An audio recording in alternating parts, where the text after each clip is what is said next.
So hello guys, कैसे हैं आप लोग। तो दोस्तों मैंने आपको पिछली वीडियो में बताया था फोर्थ जनरेशन ऑफ कंप्यूटर के बारे में। तो दोस्तों आज के हमारा टॉपिक है fifth generation of computer. Okay, तो दोस्तों अगर आप चैनल पर नए हैं तो चैनल को सब्सक्राइब कर लीजिए ताकि ऐसी इंफॉर्मेशन आपको मिलती रहे। ओके, तो दोस्तों चलिए बिना किसी देरी के वीडियो करते हैं स्टार्ट। तो दोस्तों मैंने यहाँ पर लिखा हुआ है फिफ्थ जनरेशन ऑफ कंप्यूटर, जो कि 1980 से ये स्टार्ट हुआ था और प्रेजेंट में ये अभी तक चल रहा है। The fifth generation of computers which we use today, जो कि दोस्तों आज भी फिफ्थ जनरेशन ऑफ कंप्यूटर का यूज होता है, is all about making computers smart using artificial intelligence. तो दोस्तों जैसे कि हम जानते हैं फिफ्थ जनरेशन में आज की जो जमाना चल रहा है हमारा, उसमें काफी ज्यादा एआई का यूज हो रहा है ना, यानी कि artificial intelligence.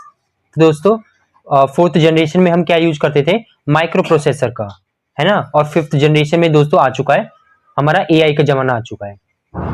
The main goal is to create computer that can think, learn and make decisions on their own much like human do.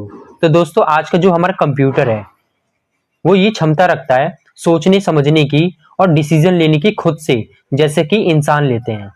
Okay, this generation began around 1980 and is still being developed।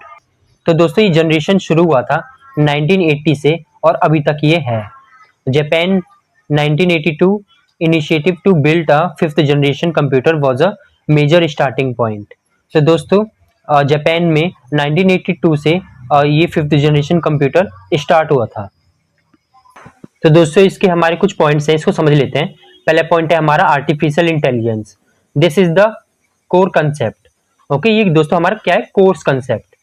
It's was allows computer to understand your voice like Siri और Alexa, recognise faces and solve complex problem. तो दोस्तों ये एक core concept है, इसके पास क्षमता होती है समझने की, हमारी वॉइस को, हमारे फेस को रिकॉग्नाइज करने की, याद करने की, एंड कॉम्प्लेक्स प्रॉब्लम्स, और जो समस्या है उसको सुलझाने की इसके पास क्या होती है, क्षमता होती है। Powerful टिनी chips. तो दोस्तों इसके पास छोटी छोटी बहुत ही ज्यादा पावरफुल चिप्स होती हैं। They use extremely powerful micro chips. इसके पास छोटी सी माइक्रो चिप्स होती है known as ultra large scale integration. Okay, जिसको हम शॉर्ट में ULSI कहते हैं। तो दोस्तों फोर्थ जनरेशन में हम क्या यूज करते थे, VLSI यानी कि वेरी लार्ज स्केल इंटीग्रेशन। और फिफ्थ जनरेशन में उससे भी छोटा हो गया, जिसका नाम पड़ गया दोस्तों अल्ट्रा लार्ज स्केल इंटीग्रेशन, और उससे भी ज्यादा ये पावरफुल हो गया। Okay, which pack millions of components into a टिनी space making computers fast and efficiency. तो दोस्तों ये जो हमारी चिप है ये और भी ज्यादा छोटी हो गई थी और इसकी जो स्पीड थी ये बहुत ही ज्यादा फास्ट हो गई थी। ओके, तो दोस्तों हमारा तीसरा पॉइंट है doing many things at once, यानी कि एक समय पे कई काम कर सकता था। This computer can work on multiple task simultaneously, a concept called parallel processing which greatly increase their speed.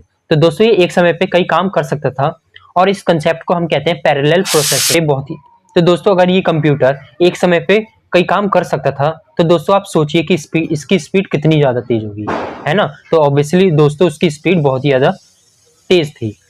Easy to use, they are designed to be much more user friendly, allowing you to interact with them using natural languages, voice and touch। तो दोस्तों इसको use करना और भी ज्यादा आसान हो गया था। ओके, पिछले जनरेशन से इसको यूज करना और भी ज्यादा आसान हो गया था। इसको कोई भी देख के समझ जाता था कि इसको कैसे यूज करना है ना, और भी ज्यादा ये फ्रेंडली हो गया था, जो कि आजकल के कोई भी इंसान जो है इसको आसानी से यूज कर सकते हैं वॉइस, लैंग्वेज एंड टच से। ओके, एग्जाम्पल में जैसे दोस्तों हम देख लेते हैं लैपटॉप है, डेस्कटॉप है और एआई कुछ असिस्टेंट्स हमारे पास जैसे एलेक्सा और सिरी। तो दोस्तों आज का टॉपिक हमारा कंप्लीट हो चुका है। तो दोस्तों फिफ्थ जनरेशन में ज्यादा कुछ है नहीं, केवल ये मान ऐसे याद कर लो कि ये एआई का जमाना है जो कि आज के डेट में ये चल रहा है ना। तो इसको ज्यादा समझाने की जरूरत नहीं है, आप तो खुद जानते ही हो, क्योंकि आज की डेट में आप जी रहे हो तो आप ये जानते ही होगे कि एआई का जमाना चल रहा है और हम एआई से क्या क्या चीजें कर सकते हैं। ओके, तो दोस्तों उम्मीद करता हूँ आपको वीडियो पसंद आई होगी और आपने ऑलरेडी लाइक भी किया होगा। अगर नहीं किया तो दोस्तों कर दीजिए ताकि ऐसी इंफॉर्मेशन आपको मिलते रहे। तो दोस्तों मैं मिलता हूँ आपको इसी तरीके की इंफॉर्मेशन वीडियोस के साथ, तब तक के लिए बाय बाय, जय हिंद।